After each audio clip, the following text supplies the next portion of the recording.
Hello dear students of class 10. I am going to explain today the chapter 15, the environment. So we have to study in this chapter first the definition about the chapter what is environment. Second one is ecosystem. So you know about the environment. What is environment? Actually the place where we live is called environment. Now, what is ecosystem? What is ecosystem? As you have already studied it in your previous classes, that ecosystem is the interaction between biotic and non-biotic elements of the earth. So, what is biotic elements or components? That means biotic components are the living beings, that is plants and animals, and abiotic components are the non-living things, that is soil, air, water, etc.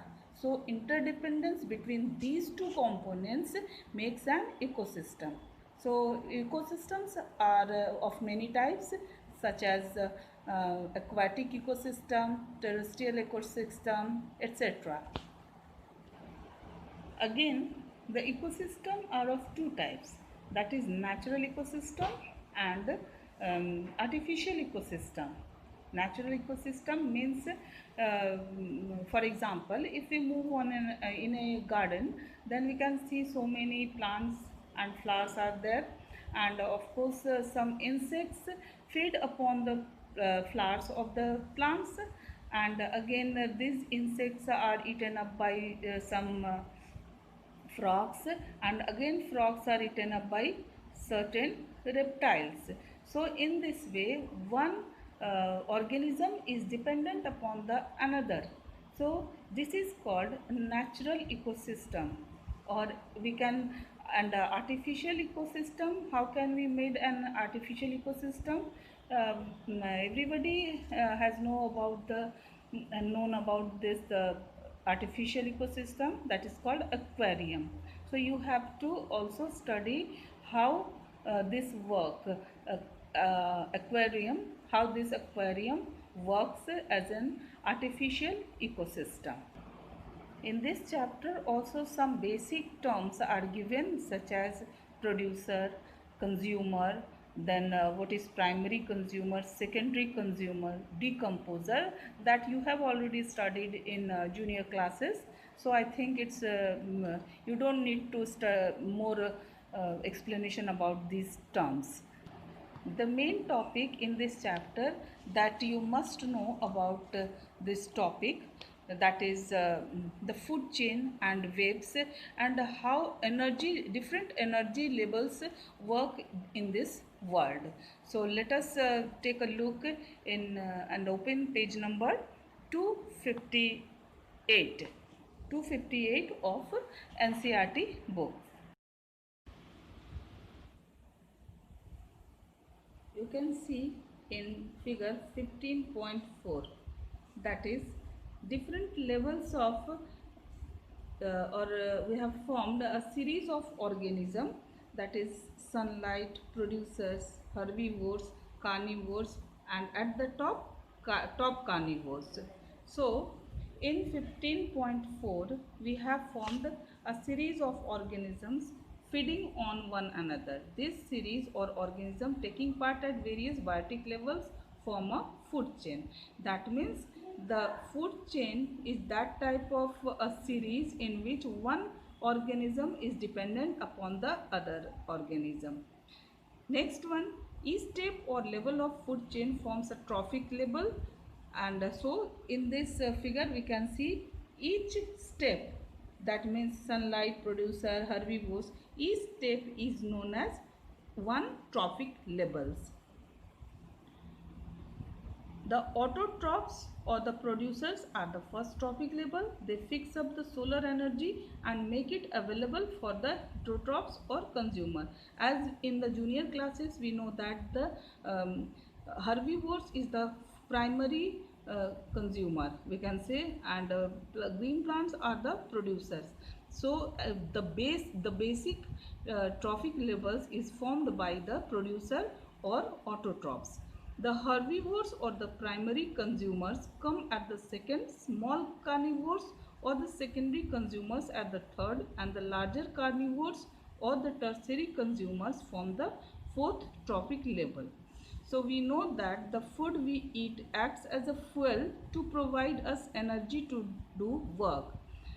We know that the food that we eat provide us energy to do different activities. Thus, the interaction among various components of the environment involves flow of energy from the autotroph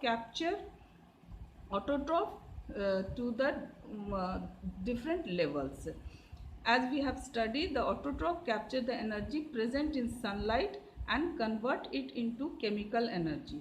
This energy supports all the activities of the living world. From autotrophs, the energy goes to the heterotrophs and decomposers.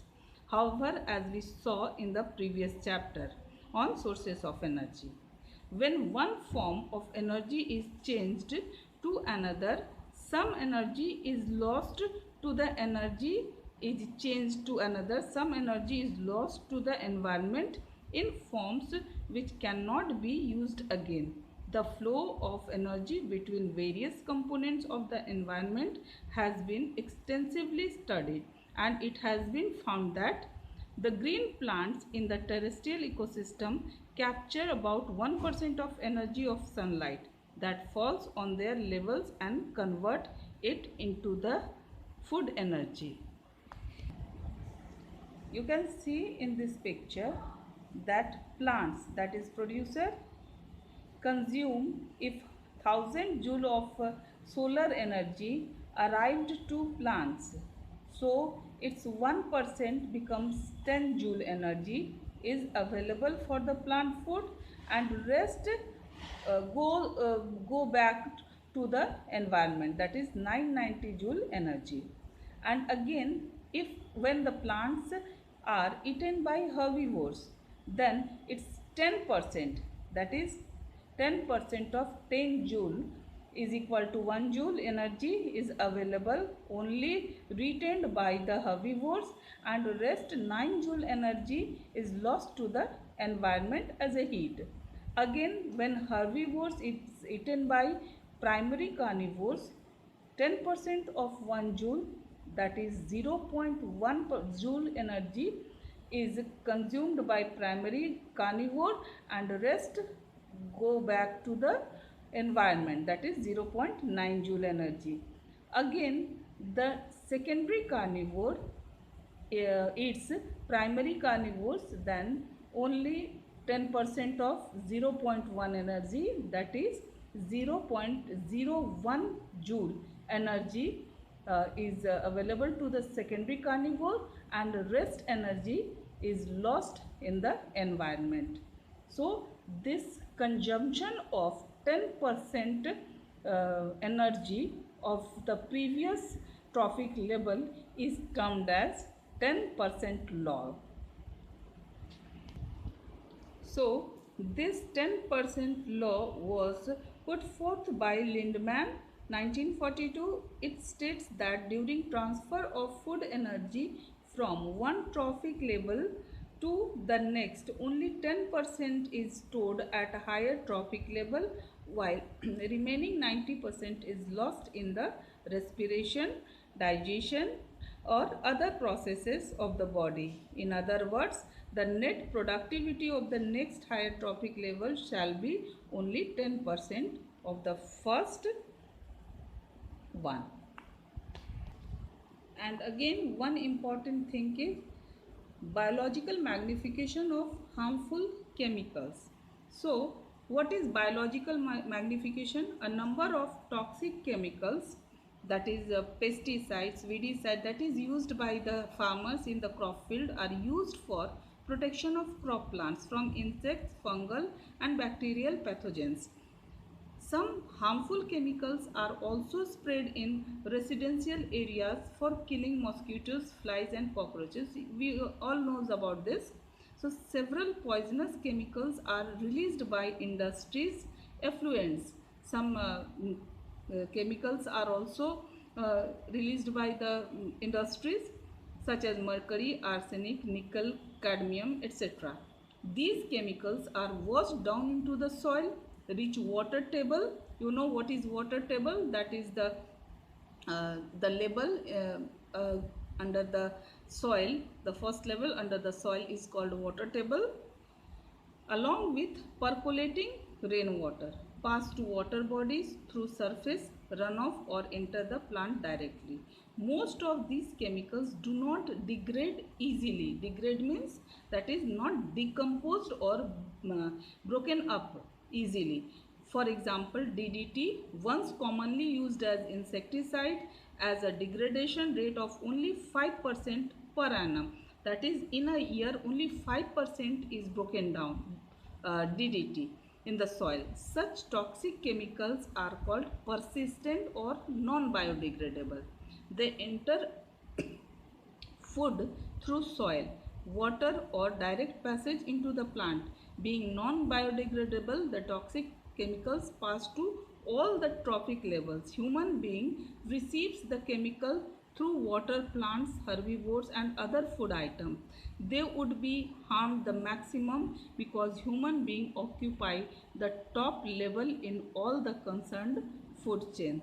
So this processes of consuming the highest level of chemicals, that is such as DDT, is known as biological magnification.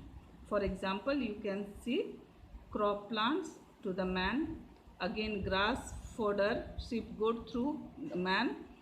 Last, that is the last trophic level, is man. Algae, zooplankton, fish, that is again eaten by the man.